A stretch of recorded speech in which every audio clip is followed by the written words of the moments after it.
Okay, I'm just going to explain how to get started with paper folding. Now you've got a PDF in there in your resources which has got a legend on it that talks about mountain and valley folds. Now I'm just going to take a piece of paper, and I'd like you to do the same.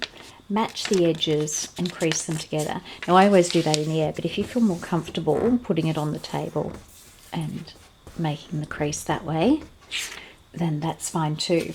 Now I've used origami paper because it's two-sided, it's got a colour on one side and plain on the other. If you just want to use a scrap of printer paper or, I don't know, a bit of junk mail or something, that's absolutely fine too. I'm using the colour stuff here because I'm just looking at calling the green side the right side of paper. So if you're looking at your instructions and it has a line that it says is a mountain fold, what it means is that if you're looking at it from the right side, it's on the side where the shape is making a mountain, a peak in that direction. Now I'm going to get you to match your cut edge with the folded edge here. So this is what you can do, is put it down and crease it like that if you like. And we're going to do this one the same here. So we've divided the paper in 4 now. 1, 2, 3, 4. And we have a mountain fold here, and these ones are valleys. So if you're wondering, V for valley, and if we had 2 of these, it would be a mountain, M for mountain. But yeah, mountain, valley. And that's all it means. So if we were looking at it from this side of the paper, we would then have 2 mountains and 1 valley, so the peak. It just means the direction it's going on the side that you're looking at it. So it doesn't really matter when you've got a plain piece of paper which side is which, because you can just turn it upside down if you get it wrong.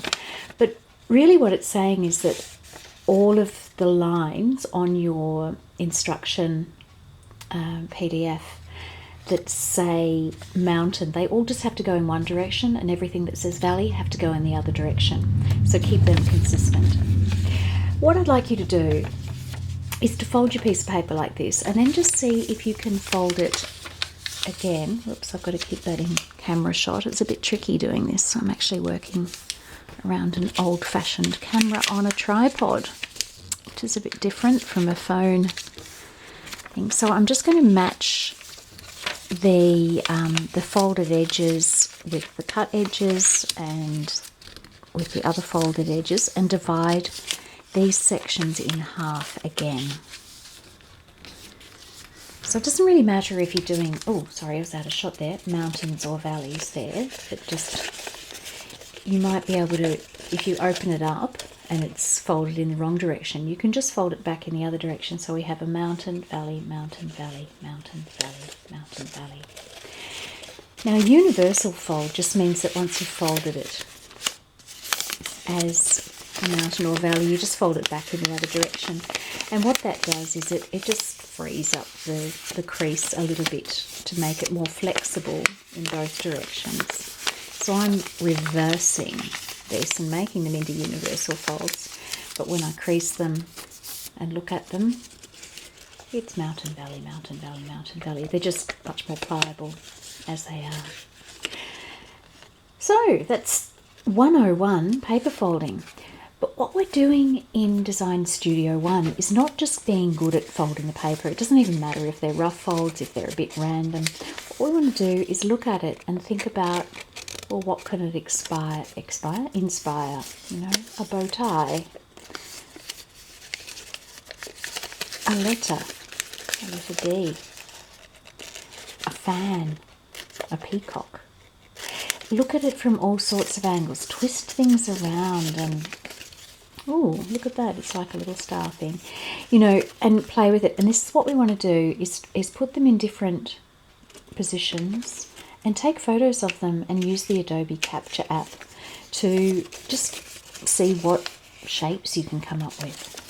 So once you've played around with the really basic fold like that, you might like to just randomize it a bit, see what happens if you get a piece of paper and randomly fold mountains and valleys, or do diagonals, do anything. And this is the creative part of it, of taking a bit of a risk, of going, oh, I wonder what will happen if I just randomly fold this. It might be a disaster, or it might give me some shapes that are a bit more interesting than the other one, that might inspire a design idea. So I'm just folding that, no idea what it's going to look like, and I've got it on a diagonal. Well, it actually, if we do that, it kind of looks a bit like a palm leaf. So what that might inspire me to make a plant, you know, an arrangement of paper plants. What would happen if I kept twisting it around? Oh yeah, that's really leafy. Okay, I could do a palm tree, I wonder. See, I could actually put a whole bunch together and make a palm tree. So it's really up to your imagination, seeing what might happen. I wonder. Yeah, just keep playing around with things, going, what does it make? What does it do? What would happen if I folded it in half and looked at it? Oh, that's kind of interesting. It's like little angel wings. It might be a logo. It could be part of a model of a fairy. It's really your imagination. Or it's like some sort of golden wings on a military uniform. Looking at it from lots of different angles. I wonder what would happen if I folded it along there now. So as you can see, I'm not being the world's best origami artist. I'm just looking at ways, oh, that could be a really interesting architectural form. It could be about being a bit like the Maya music bowl or something. Or, oh look, put it on another stand and it could be a fruit bowl, or a like this. It could be a bit of public art, or a wall, a divider wall. Thinking about shapes, what it might inspire. So what I want you to do is just play with different forms. Use the PDF as a basic starting point for exploring paper folding, but go a little bit, you know, individual. Just play with, once you've kind of got the feel for folding. If you want to keep trying and sticking to the formulas on the PDF, that's fine, but don't feel restrained by that.